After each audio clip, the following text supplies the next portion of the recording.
I'm Dan Brown, and for over 2 years I've lived on board my 30-foot narrowboat home Tilly. It's been a fantastic time, and I've been lucky enough to not only learn a lot, but also enjoy many incredible experiences out in the Shropshire countryside. Welcome to my narrowboat life.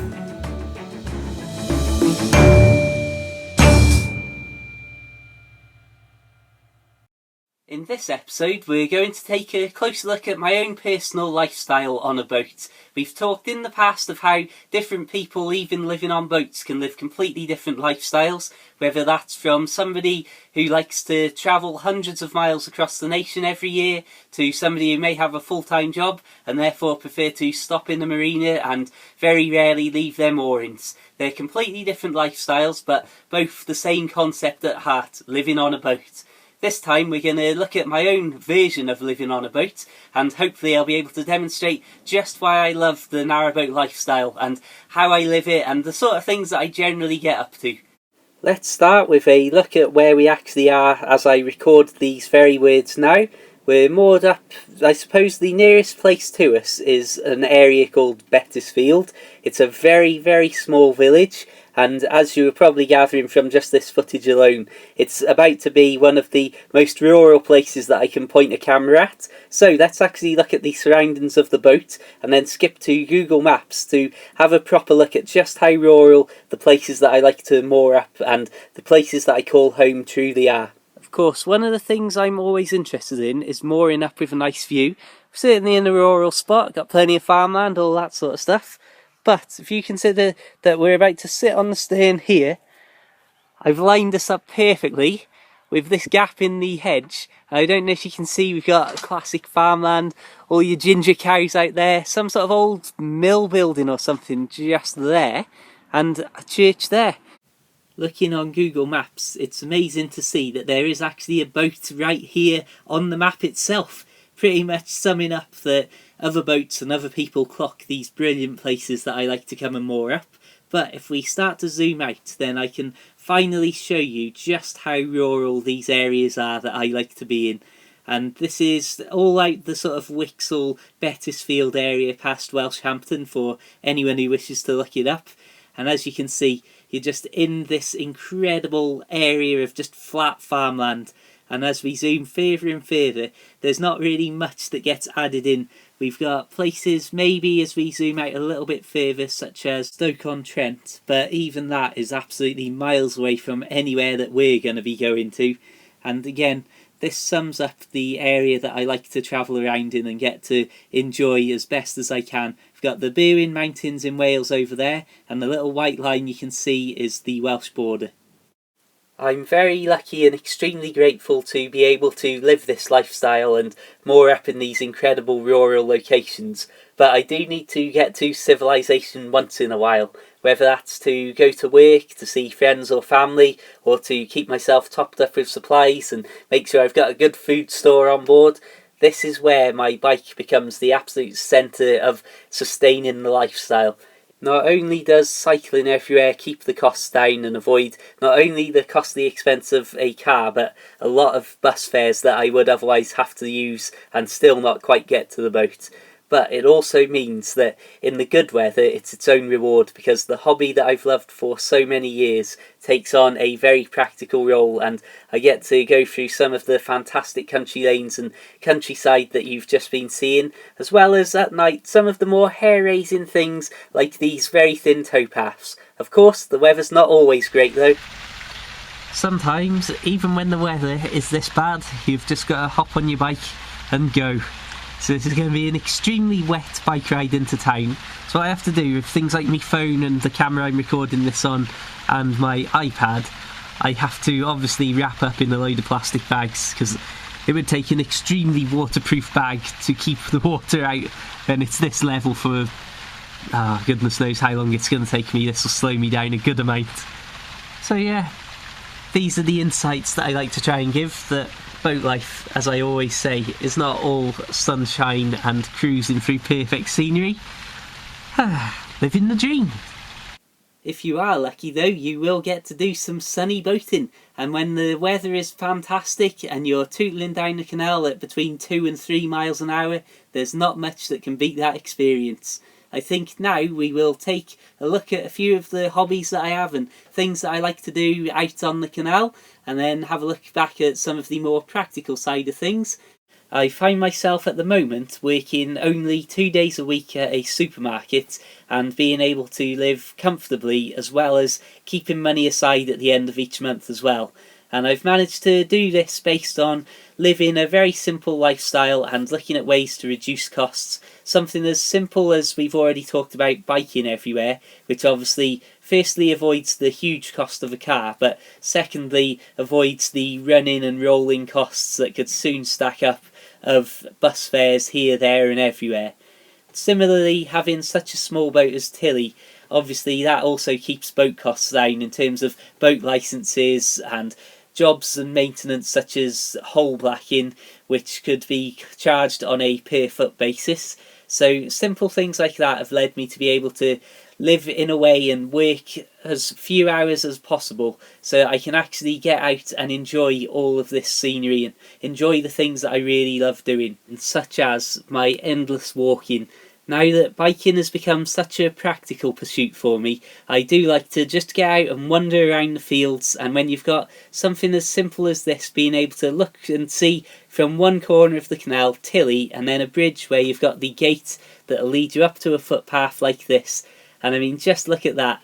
Perfect, straight out of Lord of the Rings, little track to follow, and away you go into the fields. Who knows where you'll end up, and as usual, a lot of these places, such as what you're seeing now, are places that I've never been before and would never know about without the boat. At the start of the year, I finally bought myself a kayak. I got a simple inflatable one, which means that if I need to, I can deflate it and store it inside below the sofa, but normally I keep it locked up and strapped down to the roof, which, as you can see here, means that I can literally take it off the roof, throw it over the side, and without so much as needing to put a pair of slippers on, can hop over into the kayak and off we go down into the canal. I like to get out on the kayak about 2 times a week and try and do a good few miles on a nice single trip up and down to somewhere. Sometimes it doesn't always happen, but what I find more often than not is that I will be randomly just on the boat if I've just finished doing something, just finished filming a video, or basically done something that I think, yeah, right, that'll do me, I feel I've achieved something for the day. Then I'll find myself wondering what I'm going to do, and if it's not biking or going on a little walk somewhere, I'll be like, you know what, let's just get out in the kayak. And even if I only spend 15-20 minutes in it, what a fantastic way it is to spend any time at all. Just paddling nice and slowly down the canal, no destination in mind, no worries and no concerns of, oh, we need to get back for a certain time, or what happens if I fall in, because as you've just seen, it takes literally less than a minute to step from my actual doorstep, in the most literal sense, out to the kayak and be kayaking.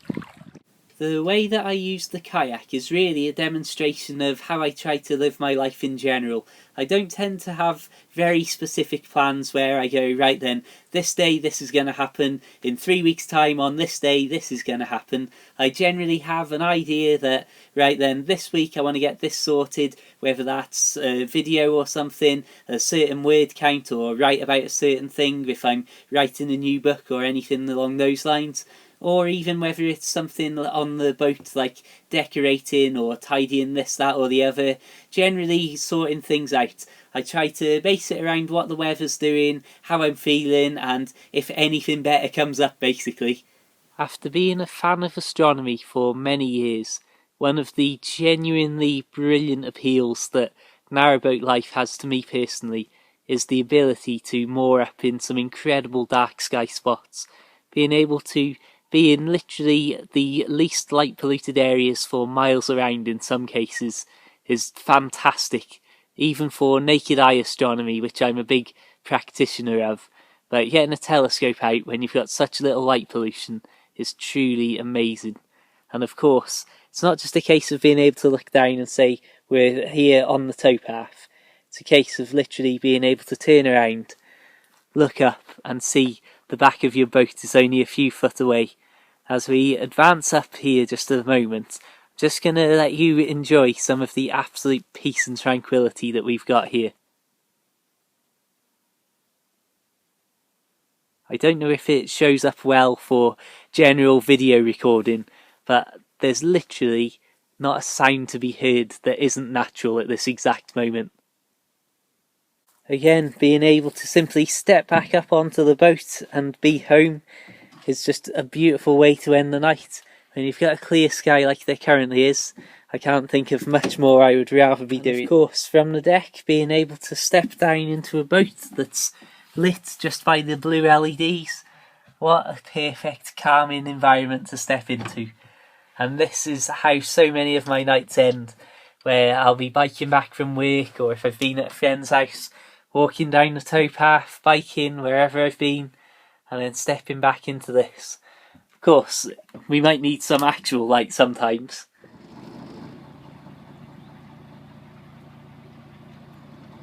Of course, it's not all boating down the canal and then playing out in the countryside all day long. There are, as we've mentioned, the basic practicalities of everyday life.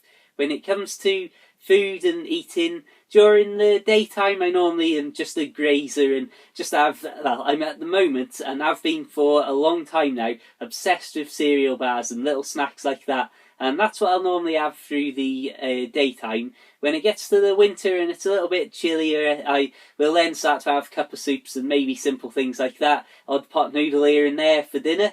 Then in the evening, that's when I normally have something more proper. And as I'm sure you can imagine looking at me, I may not be the greatest cook in the world. Certainly the title chef would be overdoing it. But I like simple food, and I like a lot of salad and things like that these days, because I just can't keep up with the old days when I just eat junk food all day. It catches up with you in the end. So these days, what I tend to do is, as I got rid of the fridge that was on board originally, because I didn't like it having first of all the drain on the battery, but also the constant electric buzz sound that it filled the boat with. But because of that, I then have to think well ahead when I'm planning what I'm going to have to eat, and making sure that over the weeks I'm not just eating the same thing over and over again. So things like salad packs and that I pick up as and when I'm going to be using them.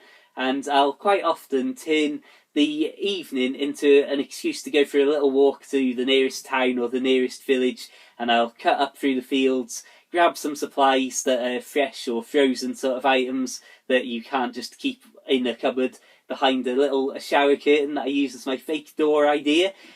So that itself can become quite a nice little end to the day, and a little feature of making your evening meal. And then obviously get back to the boat. In the summertime I just cook on the cooker, the oven, the hobs. And over the winter times I do most, if not all, of the cooking that I do on the fire itself. And of course that then instantly has the knock-on effect of not using the gas, because everything that you're using is pretty much picked up off the floor, or the odd bag of coal here and there.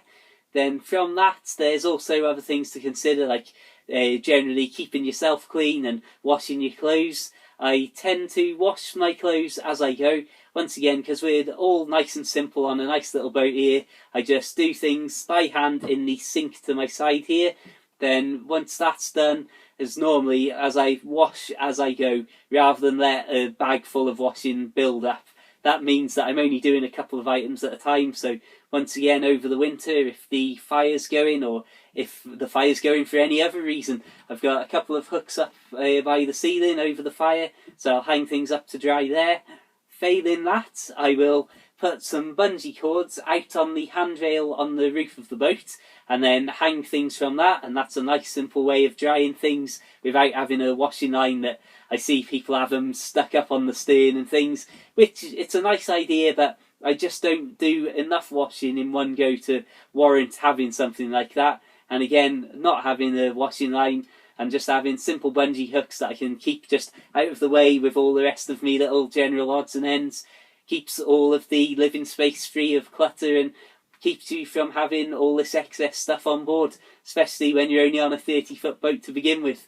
If it's something, a bigger item that I need to wash, such as this woolly jumper, which is a lot more delicate and a lot more difficult to dry out because it holds in so much moisture, then my plan would have been to just pop into any of the local laundrettes so you can get all that sort of stuff sorted and dried nice and quick.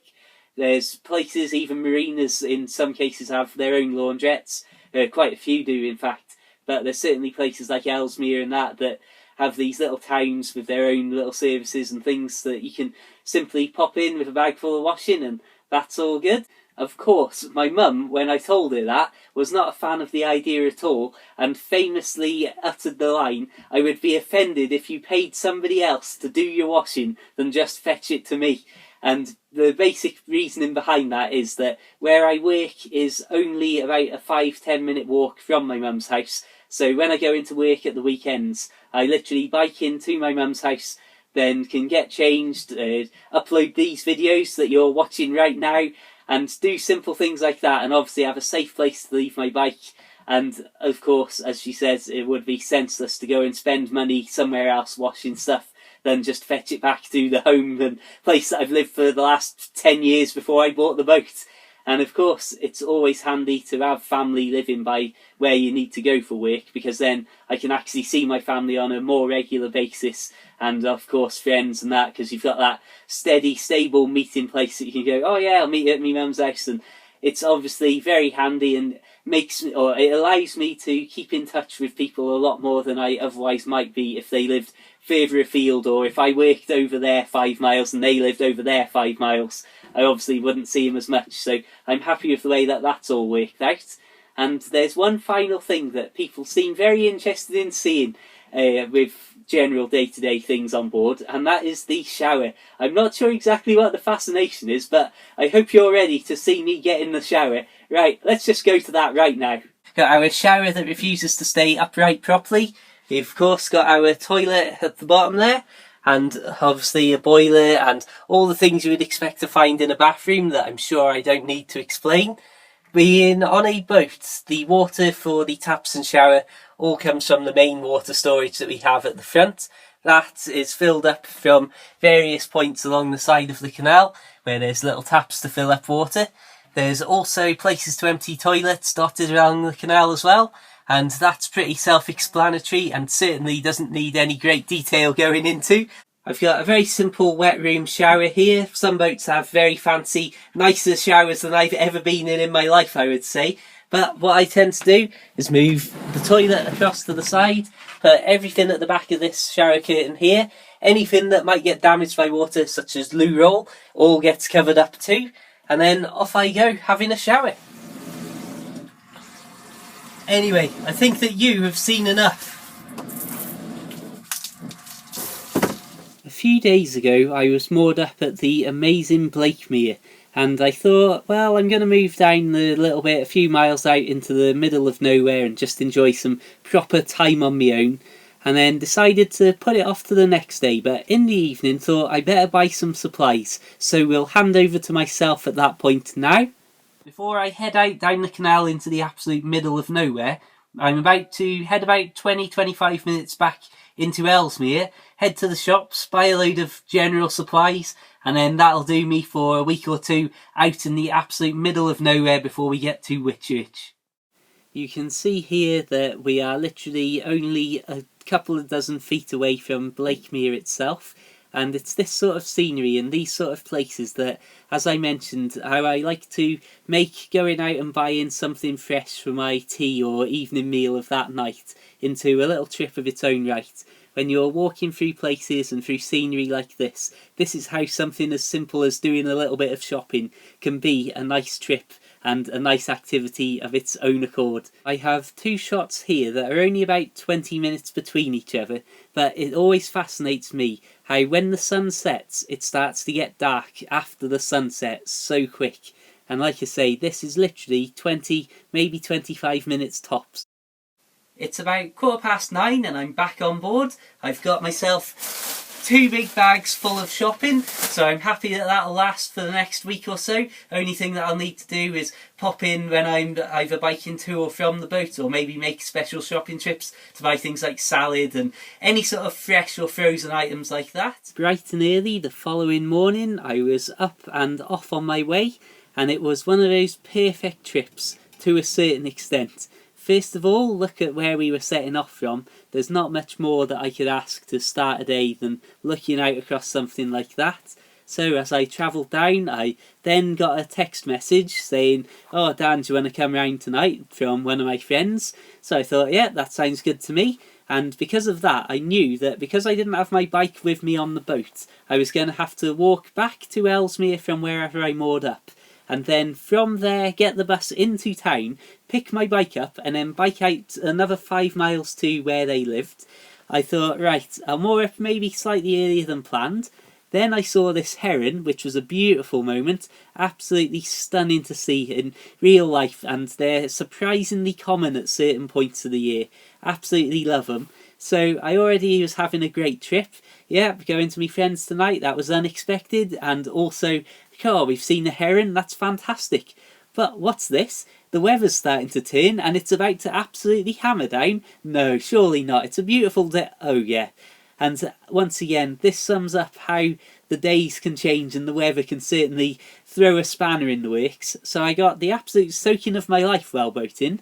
Then at this point, the weather had cleared up, but my camera was still all steamed up from the rain as I was trying to film a kingfisher, one of the best kingfisher sights I'd ever had. So good, in fact, that I stopped at the very next moment that I could in order to walk back up the towpath and try and spot him again, but unfortunately I didn't. I did, however, see the heron another couple of times, as it did the classic heron thing of every time you got close, moving just a little bit further down the towpath. This was the second leg of my day's journey, the first being the boat trip itself, this being the 4.5 miles into the bus stop. And as I say, when this is not even dinner time, and this is the sort of experience that you get to have, boating, kingfishers, herons, perfect scenery like Blakemere, and just walking down the canal, and this isn't even half of your day. I obviously got onto the bus, then got onto my bike and had the usual experience through the countryside that you've seen already, and then spent time at my friend's house and had an 1.5-hour bike trip back out to the boat later on at night. And that, my friends, is another one of those random unplanned days of my life. I could have moored up the boat and never had a text from my friend and actually done something useful on the day, like paint the inside of the boat, but instead got to have all of these wonderful experiences. On that note, I will say thank you very much for watching. I hope you have enjoyed this episode. The next episode will be focusing back on the more practical, pragmatic sides of life afloat, so make sure you subscribe so you don't miss that. Feel free to check out my channel, as I've already got nearly 200 narrowboat and boat related videos uploaded over there. As well, you can also like the Facebook page and even add me personally on Facebook and Twitter if you want to see plenty of boaty pictures and general canal life updates. Also, if you would consider supporting me by checking out my Kindle books, that would be fantastic. They're only £1.53 each and nice short reads. The Narrowboat Lad, The Narrowboat Lad Living the Dream, and A Narrowboat and a Notebook. If you'd like to help me out, then feel free to spread the word about these videos and tweet and Facebook and do whatever people do these days. And of course, until the next time, have a fantastic day. I wish you all the best, and I hope to see you back here very soon. Farewell.